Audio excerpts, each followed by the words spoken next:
Historias de Juan, el de todos nosotros. Cuento número 18. La lluvia y el dolor en la paloma. De Audiolecturas.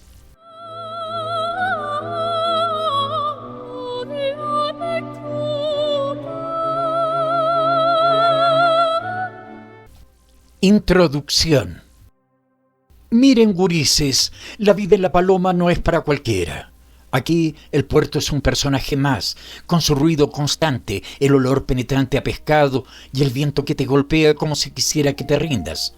Soy Juan, un pescador más entre muchos que lucha contra las olas del destino y las deudas que no perdonan. Les quiero contar una historia de esas que te marcan para siempre. Una noche en que la tormenta no solo nos dejó empapados, sino también con el alma partida. Ese día el puerto estaba más caótico que de costumbre. Las gaviotas daban vueltas, los gurises corrían descalzos entre los charcos y los adoquines del muelle parecían a punto de ceder bajo nuestro peso. Llegué tarde porque mi bicicleta, una fiel pero vieja compañera, me había dejado tirado varias veces. El negro, siempre con su humor filoso, me largó un grito desde el muelle. «Vos, Juan, ¿pensás que este puerto se arregla solo o qué?» Pero así era él, un amigo con la lengua afilada y el corazón noble. El trabajo de ese día era un quilombo, una red atascada en las hélices de un barco viejo que, como el puerto, se negaba a morir. El jefe, al que todos llamábamos el mono, miraba desde su camioneta con aires de general, gritándonos que apuráramos el paso porque la tormenta se venía encima. Pero, ¿qué podés hacer cuando no tenés ni herramientas decentes ni tiempo suficiente? El cielo empezó a oscurecerse y el viento soplaba más fuerte, trayendo consigo el presagio de algo que ninguno de nosotros quería enfrentar. Las olas golpeaban con fuerza y el negro manejaba la grúa mientras yo peleaba con una pala oxidada que no quería colaborar. «Che, esto no sale ni con dinamita», le dije al Tano, que se reía desde el otro lado del muelle. Pero la risa se cortó de golpe cuando el cielo soltó su furia. La tormenta no esperó invitación, las lonas volaron, el agua nos llegó a las rodillas y las luces del puerto empezaron a parpadear como si también tuvieran miedo. Pero el mono seguía gritando desde su camioneta: «Sigan trabajando, que la tormenta no es para tanto». Y nosotros con la cabeza gacha seguimos, porque aquí en la paloma o trabajás hasta que las manos te sangren o te quedás sin pan para el otro día. Lo que pasó después, gurises, fue una tragedia que el puerto nunca olvidó, y yo, aunque quisiera, tampoco puedo. Así que quédense conmigo, porque esta historia no es solo de lluvia y viento, sino también de las marcas que deja el mar en quienes lo desafían.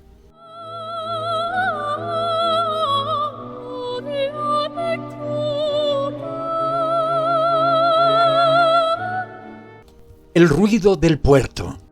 Mirá, gente, ustedes no tienen idea lo que es trabajar en la paloma, donde el viento parece que te quiere arrancar la cara y el olor a pescado se te queda pegado hasta en la piel. Yo soy Juan, uno de esos pescadores que no nació para la suerte, pero sí para el sacrificio, y les voy a contar una historia que todavía me hace temblar los huesos. Ese día arrancó como cualquiera. El puerto estaba hecho un desastre, como siempre. Los adoquines de la calle tenían más pozos que un queso gruyere, y las casitas de chapa se veían todas medio torcidas por el viento. Las doñas estaban sentadas en las puertas tomando mate con tortas fritas, mientras los gurises jugaban descalzos entre los charcos. Yo llegué al puerto medio tarde porque mi bicicleta, que ya no da más, se le había salido la cadena 3 veces. Cuando llegué, el negro ya estaba puteando porque no encontraba las herramientas. «Vos, Juan, ¿vos qué hacés llegando a esta hora? Si te pago por rascarte el higo, avísame, loco», me gritó desde lejos, siempre con su humor ácido, pero a la vez era como un hermano. El laburo de ese día era un quilombo, una red de pesca atascada en las hélices de un barco que parecía más viejo que la abuela del patrón. El jefe, un gordo al que todos llamábamos el mono, nos miraba desde arriba de su camioneta como si fuera un general de guerra. «Escuchen, giles, hoy terminamos esto antes de que caiga la tormenta. ¿Me escucharon? Si no, mañana no hay ni para el pan», dijo, y todos asentimos porque no había otra. El puerto estaba lleno de vida, con las gaviotas dando vueltas, los perros callejeros husmeando entre las cajas de pescado y los motores de los barcos sonando como un concierto desentonado. Pero en el aire se sentía algo raro, como una calma antes de la tormenta que ya todos sabíamos que venía. El laburo era pesado, había que meterse al agua para cortar la red y el negro estaba encargado de manejar la grúa. Yo con una pala oxidada trataba de sacar la mugre que se acumulaba en el muelle. «Che, esto no sale ni con dinamita», dije, y el Tano me respondió desde el otro lado. «¿Y qué querés, Juan? Si este lugar es una ruina igual que nosotros». Mientras nos reíamos de nuestra propia miseria, el cielo empezó a cambiar. Las nubes se ponían negras como el alma del patrón y el viento empezó a soplar más fuerte. Pero el mono no quería saber nada. «Sigan trabajando, que la tormenta no es para tanto». Y allí estábamos, como buenos burros, tratando de terminar antes de que nos agarrara el agua. Pero les digo, la paloma no perdona, y esa noche el puerto nos tenía preparada una lección que nunca íbamos a olvidar.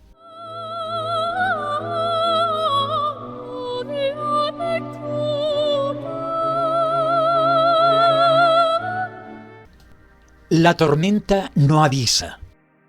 Vos, cuando les digo que esa tormenta vino como un perro rabioso, no estoy exagerando.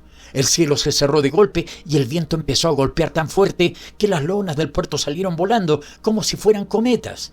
Pero ahí estábamos nosotros con la pala, la sierra y una cuerda más vieja que las promesas del mono. «Mirá, Juan, esto ya no es laburo, esto es un velorio esperando que alguien diga las palabras», me gritó el negro. Pero igual seguimos, porque si no terminábamos, el pan del otro día no llegaba. El puerto era un caos. Las olas golpeaban contra el muelle como si estuvieran tratando de comérselo, y el agua ya nos estaba mojando hasta los tobillos. Las luces de los barcos parpadeaban y el ruido del viento hacía que no pudiéramos ni escucharnos entre nosotros. «Che, tráeme la soga», le grité al Tano, que estaba a punto de meterse al agua para cortar la red, pero no me escuchó. Se tiró igual con una navaja oxidada en la mano, mientras el negro manejaba la grúa desde arriba, puteando porque los controles no respondían bien. Fue en ese momento que todo se fue al carajo. El viento pegó un sacudón que hizo tambalear la grúa y antes de que nos diéramos cuenta, una de las cajas de pescado congelado se soltó y cayó directo sobre el negro. El ruido fue seco, un golpe que me heló el alma. «¡Vos, negro!», grité, corriendo hacia él mientras el agua ya nos llegaba a las rodillas. El tipo estaba atrapado, con una pierna doblada en un ángulo que no tenía sentido y la cara llena de barro y sudor. «No me dejen acá, Juan, no me dejen, por favor», me dijo con una voz que no voy a olvidar nunca. El Tano salió del agua como pudo y vino corriendo, pero el mono, desde su camioneta, solo gritaba: «¡No lo toquen! ¡Esperen que termine la tormenta!». ¿Esperar? ¿Esperar a qué? ¿Qué? ¿A que la marea se lo llevara? «Mono, vos sos un hijo de puta», le grité y agarré la cuerda que tenía cerca. «Tano, ayúdame a levantar esta caja». El viento no nos dejaba ni respirar y el agua ya estaba tan alta que las botas se nos llenaban. El negro seguía gritando y cada segundo que pasaba sentía que el puerto entero se nos iba a caer encima. Con una fuerza que no sé de dónde saqué, logramos mover la caja lo suficiente para liberarlo. Pero ahí no terminó la cosa. Mientras lo arrastrábamos hacia el lado seguro del muelle, una ola gigante golpeó el puerto y uno de los muchachos, el flaco, que estaba más cerca del borde, perdió el equilibrio. Lo vi caer al agua como si fuera una piedra. «¡Flaco!», gritamos todos, pero el tipo desapareció en las olas. No había forma de buscarlo. La tormenta nos estaba ganando y el negro seguía sangrando con la pierna hecha a pedazos. «Juan, déjalo, ya está muerto», me gritó el Tano. Pero yo no podía dejar de mirar el agua, esperando que el flaco saliera a la superficie. Nunca salió. El mono seguía en su camioneta con los vidrios cerrados, como si fuera a salvarse de la tormenta por mirar para otro lado. Y ahí estábamos nosotros, 3 tipos empapados, llenos de barro y miedo, tratando de no pensar en lo que acababa de pasar. Pero les digo, gente, esa tormenta no solo nos llevó al flaco, se llevó algo más, algo que todavía hoy me pesa en el pecho, porque cuando la naturaleza te muestra los dientes, no te deja irte sin cobrar su precio.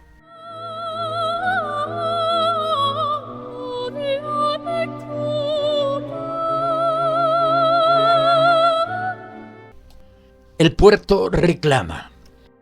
Gurises, les juro que lo que pasó después me dejó temblando como perro en cancha de bochas.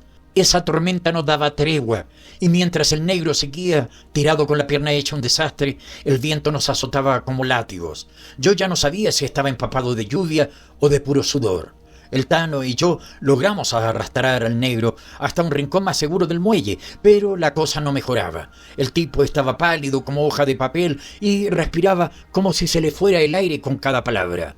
«Juan, no me dejes morir acá, loco. No así», me decía, y yo solo podía apretar los dientes porque sabía que no tenía ni idea de cómo salvarlo. El mono, mientras tanto, seguía en su camioneta mirando todo como si fuera un espectáculo de circo. «Hagan algo, pero rápido. Si esto se sabe, estamos todos en el horno», gritó desde adentro. «Mirá qué hermoso», el tipo preocupado por cubrirse las espaldas mientras nosotros nos jugábamos el pellejo. La lluvia caía más fuerte y el agua ya había subido tanto que el muelle parecía un río. Fue entonces que escuchamos un ruido seco, un crujido que venía de las tablas bajo nuestros pies. «Vos, esto no aguanta más», dijo el Tano, con los ojos bien abiertos, y no se equivocaba. El muelle, viejo y podrido, estaba empezando a ceder bajo el peso del agua y nuestra mala suerte. «Tano, agarrá al negro y llévatelo al galpón», le grité, pero el tipo me miró como si le estuviera pidiendo que volara. «¿Y vos qué vas a hacer, Juan?», me preguntó. «Voy a buscar al flaco. No lo puedo dejar ahí, loco». El Tano me agarró del brazo y me tiró una mirada que todavía me persigue. «Juan, estás loco. El flaco ya fue. El puerto lo tragó. ¿No ves que esa agua no te va a devolver nada?» Pero yo no lo escuché. No sé si fue el miedo, la culpa o las dos cosas, pero algo en mí me decía que no podía dejar a nadie atrás. Me até una cuerda a la cintura y me metí al agua sin pensarlo dos veces. La corriente era una bestia y cada paso que daba sentía que me arrastraba más lejos del muelle. El agua estaba helada y el ruido de las olas era como un rugido que no te dejaba ni pensar. Pero yo seguí con la linterna en la mano buscando cualquier señal del flaco. Y entonces lo vi, o al menos eso pensé, una sombra moviéndose en el agua como si estuviera luchando por salir. «¡Flaco!», grité, pero no hubo respuesta. Me acerqué más, con el corazón latiéndome en los oídos, y cuando llegué no era él, era un pedazo de madera flotando entre la espuma. En ese momento sentí que el puerto me hablaba. No sé cómo explicarlo, pero el viento, el agua, todo parecía conspirar para decirme que no debía estar ahí. «Juan, rajá de una vez, o te quedás vos también», me decía en mi cabeza, y esta vez le hice caso. Volví al muelle como pude, arrastrándome sobre las tablas mojadas, con las manos sangrando por las astillas. El Tano me estaba esperando en el galpón, con el negro tirado en un rincón, tapado con una lona vieja. «¿Y lo encontraste?», me preguntó, pero yo solo pude negar con la cabeza. «Vos, el puerto decidió, el flaco ya no es nuestro», le dije con la voz quebrada, porque eso es lo que pasa en La Paloma. El mar, el viento y la tormenta tienen sus propias reglas y a veces te dejan claro que vos no sos más que un intruso. Pero todavía faltaba lo peor. Esa noche no solo perdimos al flaco, perdimos algo más, algo que no podíamos recuperar ni con todas las redes del mundo. Y cuando salga el sol les prometo que van a entender por qué.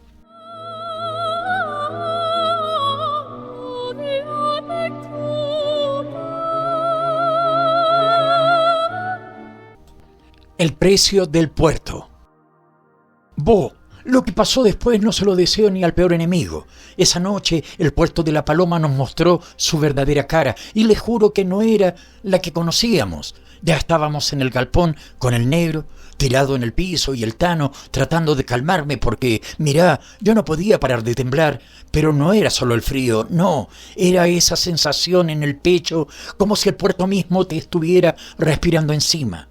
El mono seguía en su camioneta con los faros apuntando al agua, como si eso fuera a solucionar algo. «Manga de inútiles, mañana a primera hora se olvidan de esto y siguen trabajando», nos gritó, y esa fue la gota que rebalsó el vaso. El Tano, que siempre fue de pocos amigos, se paró y le gritó con toda la bronca acumulada: «¿Vos te pensás que somos tus esclavos, gordo hijo de puta? Ese flaco se perdió porque vos no tenés laburando en este basurero con herramientas que no sirven ni para arreglar una bici». El mono se bajó de la camioneta rojo de rabia, pero antes de que pudiera decir algo, pasó lo que nunca pensé que iba a ver en mi vida.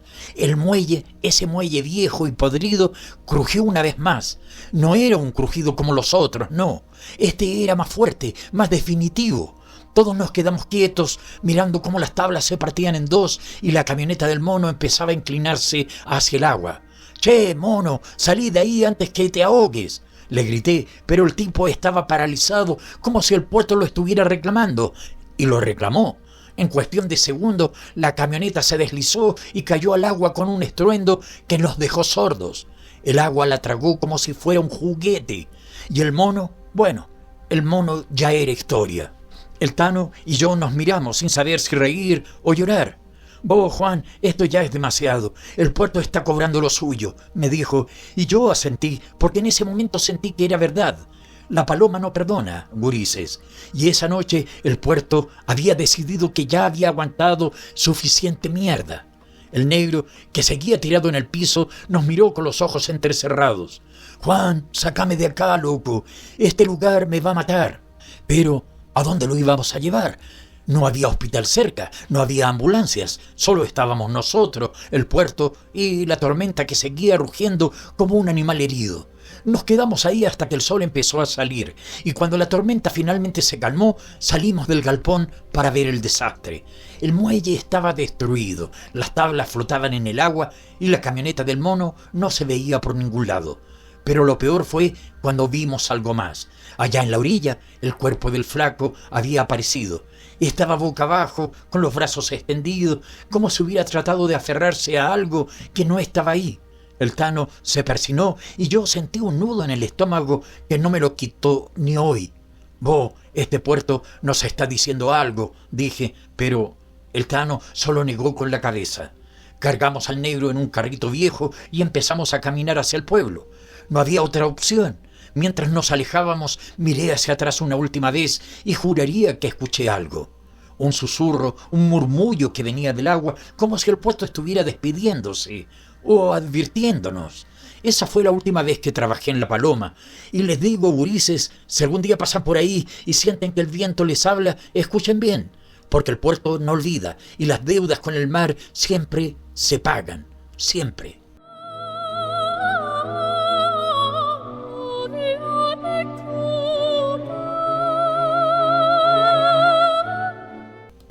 El susurro del puerto. Vos, gurises, si les cuento esto es porque todavía no puedo sacarme el peso de esa noche de encima. Pasaron días, semanas, y La Paloma volvió a su rutina como si nada hubiera pasado. Pero yo sé que el puerto no nos dejó ir tan fácil. Esa última mirada que le di al agua no me deja dormir. Y lo peor es que no fui el único. Después de esa tormenta, la vida en el pueblo cambió. No se hablaba mucho del mono ni del flaco, pero todos sabíamos que el puerto había cobrado su cuota. Los gurises dejaron de jugar cerca del agua y los pescadores más viejos, esos que tienen la piel curtida como cuero viejo, empezaron a contar historias que antes no se animaban. «Ese puerto está maldito, Juan», me dijo una vez el gallego, un viejo lobo de mar que ya no se sube a un bote ni en sueño. Yo me reí para no llorar, pero en el fondo sabía que tenía razón. El negro nunca volvió al muelle. Lo mandaron a Montevideo a que lo revisara un médico. Cuando regresó ya no era el mismo. Caminaba con muletas y cada vez que alguien mencionaba el puerto se ponía pálido. Un día me agarró en la calle y me dijo algo que me dejó helado. «Juan, ¿vos escuchaste lo mismo que yo esa noche?» Porque yo escuché voces, loco, voces que decían mi nombre. No le respondí porque, ¿qué le iba a decir? Que yo también escuché algo, pero que no tuve los huevos para quedarme y averiguar qué era. Mira, hay cosas que es mejor no saber. El puerto quedó medio abandonado después de eso. La tormenta dejó tanto daño que nadie quiso gastar plata en arreglarlo. Y el mono, bueno, encontraron su cuerpo semanas después, a kilómetros de La Paloma, flotando en el agua como si el mar lo hubiera devuelto solo para cerrar el capítulo. La policía dijo que fue un accidente, pero nosotros sabíamos la verdad. El puerto no olvida ni perdona. Ahora, cada vez que paso cerca, siento que el viento me habla. No son palabras claras, pero algo me dice que ese lugar guarda más historia de las que cualquiera quiere contar. Así que, gurises, si algún día se les ocurre trabajar en La Paloma, piénsenlo 2 veces, porque ese puerto, con su olor a pescado y su viento traicionero, tiene vida propia, y les aseguro no les va a gustar lo que tiene para decirles. La Paloma no olvida, gurises, ni yo tampoco. Fin.